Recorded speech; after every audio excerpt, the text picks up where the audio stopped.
A visão espírita do trabalho é tema da entrevista de hoje. Não deixe de assistir.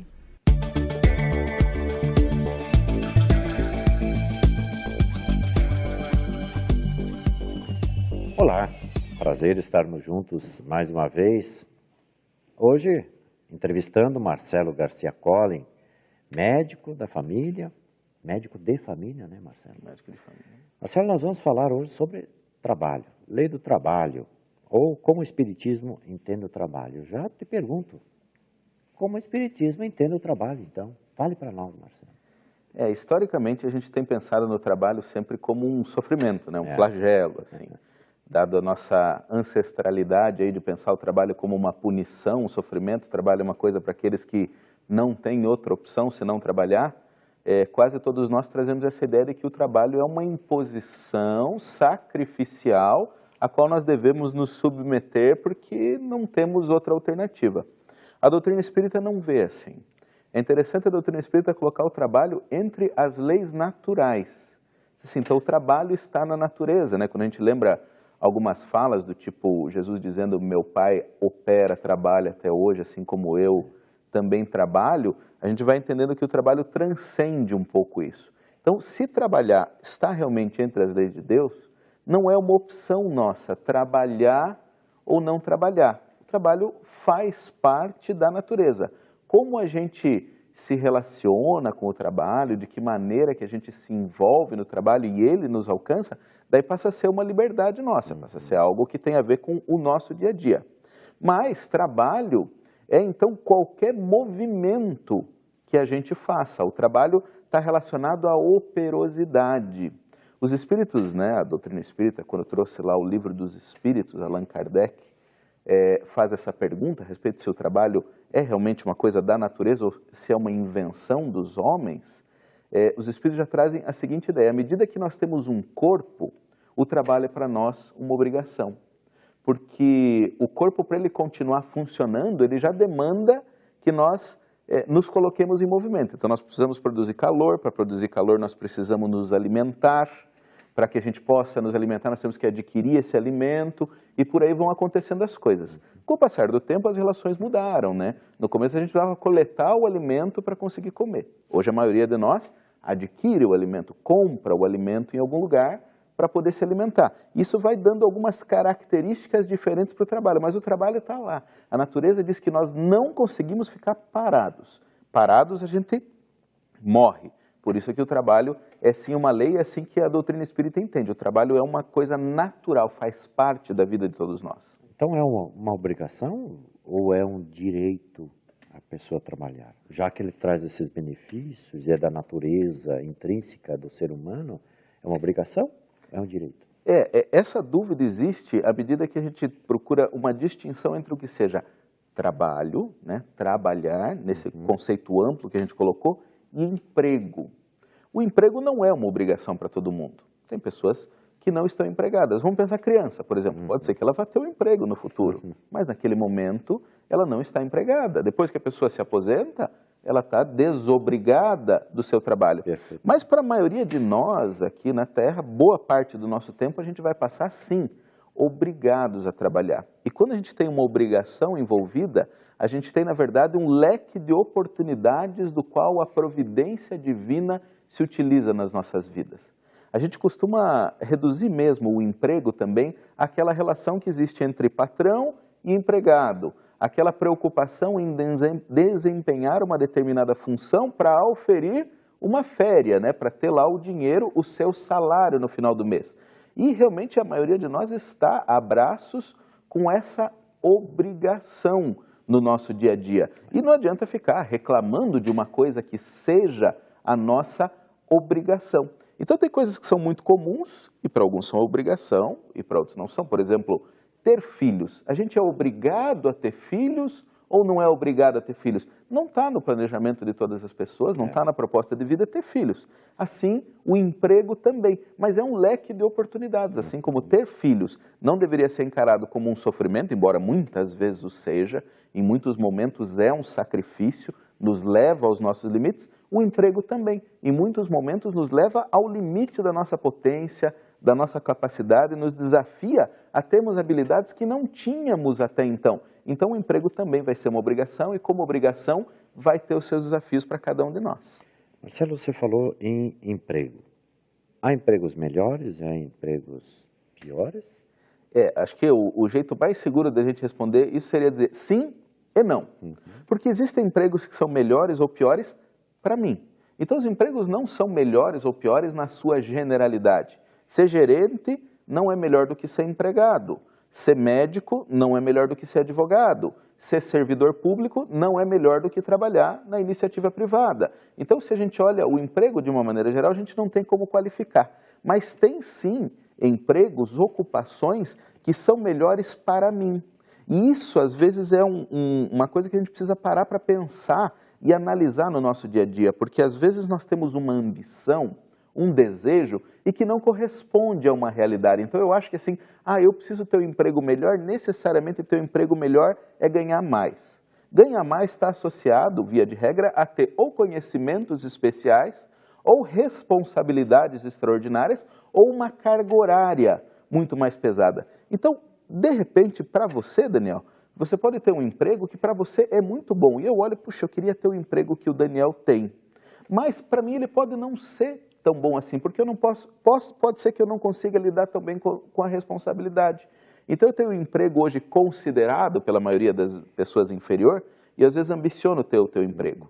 E quando eu chego na tua posição, eu me vejo angustiado, sofrendo, chego à noite e não consigo dormir porque estou tomado pelo sentimento de preocupação, como é que vai ser o dia de amanhã, a responsabilidade que a minha decisão pode afetar a vida de tantas outras pessoas. Então, quando a gente para pensar em empregos melhores e piores, eu digo assim, o melhor emprego para você é aquele emprego que utiliza os teus talentos ao máximo, no qual você pode colocar para fora a tua potência, que te desafia a ser melhor também, a buscar novas capacidades que você antes não tinha e que produz o máximo de resultado para a comunidade. Então, o melhor emprego é aquele que combine essas três características para você. Muito bem, Marcelo. Nós precisamos ir para um rápido intervalo, mas queríamos falar depois sobre o sentido de utilidade que o trabalho pode dar à criatura. Um instante só, retornamos já já. A Vida em Foco vai para uma breve pausa e logo retornamos. Até já!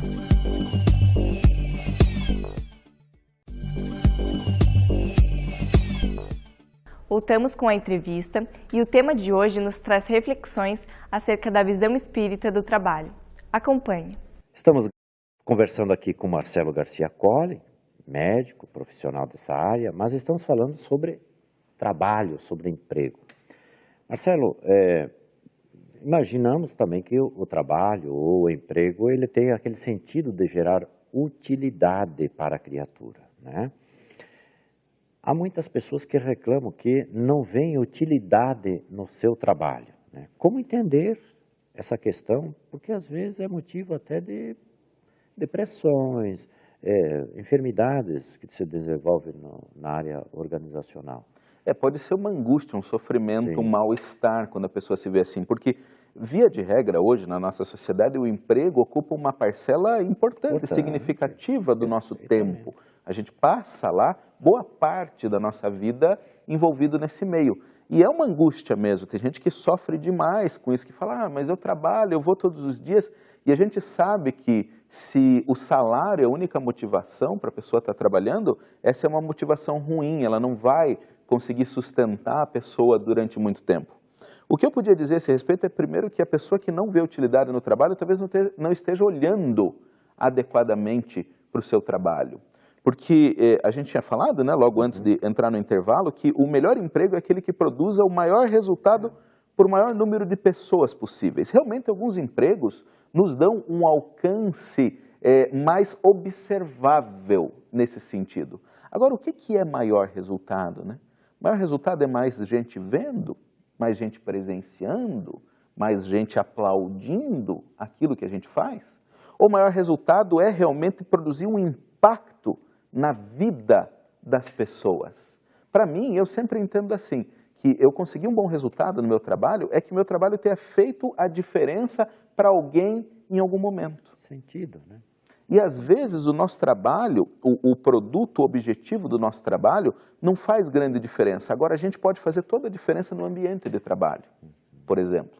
A maneira como a gente se relaciona com os nossos colegas de trabalho, com os nossos superiores ou os nossos subalternos, pode fazer toda a diferença na vida dele. A gente está colocado ali dentro de uma determinada hierarquia, e isso também nos convida a exercermos um determinado papel.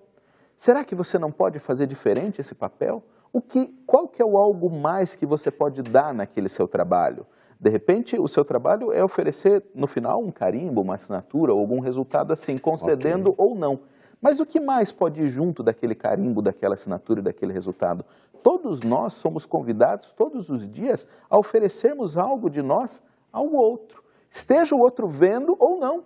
Às vezes eu posso pegar aquele papel e dizer, puxa, faltava uma coisa aqui, mas eu sei o que falta. Será que eu não posso compensar essa dificuldade, suprir, resolver e já entregar isso mais pronto para frente, fazendo uma diferença para aquela pessoa? Oportunidade de ir além existe em todos os momentos da nossa vida. Estejamos no emprego, fora do emprego, na rua, em casa, em qualquer lugar.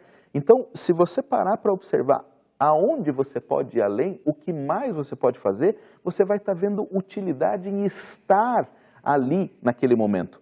É verdade que existem pessoas que, por circunstâncias diversas que a gente não consegue saber a história de cada um, se veem como que presas a um trabalho que é maçante, sofrido, difícil para a pessoa fazer naquele momento. Ela pode estar nessa condição não por uma escolha, mas por uma necessidade. Mas aí também ela deve parar para pensar, bom, se é necessário que eu esteja aqui, o que eu posso fazer de melhor nesse momento? Eu me lembro de Paulo de Tarso, nos dá um exemplo muito interessante nesse sentido, no livro Paulo e Estevão, do Chico Xavier. Ele traz um momento em que o jovem Estevão é colocado numa galera, ele é colocado lá para remar no navio. E aquele jovem Estevão, que era uma pessoa que não desperdiçava oportunidade na vida, falou, bom, se Deus quer que eu esteja aqui, escravo, numa galera, remando, eu vou ser o melhor remador que eu possa ser. E começa a querer fazer a diferença para a pessoa que estava sentada do lado dele, do outro lado, e procurar um resultado. É alguém que não se deixava como vítima das circunstâncias. Ele sempre procurava observar como é que eu posso ser um agente de transformação no ambiente que eu estou. Interessante essa visão, Marcelo, esse fazer mais, mas eu queria te perguntar, qual é o limite do trabalho? Esse é um grande desafio que a gente vê nos dias atuais. Allan Kardec, o codificador da nossa doutrina espírita, fez essa pergunta aos espíritos. Os espíritos dizem que o limite é muito pessoal, cada um tem um limite, porque cada um de nós tem uma capacidade instalada, uma força, uma quantidade de virtude que já desenvolveu e que nos permite nos dar mais ou menos. Então, genericamente dizem assim, o limite do trabalho é o limite das forças. Só que hoje, no nosso mundo moderno, a gente trabalha com outras ideias de limitações.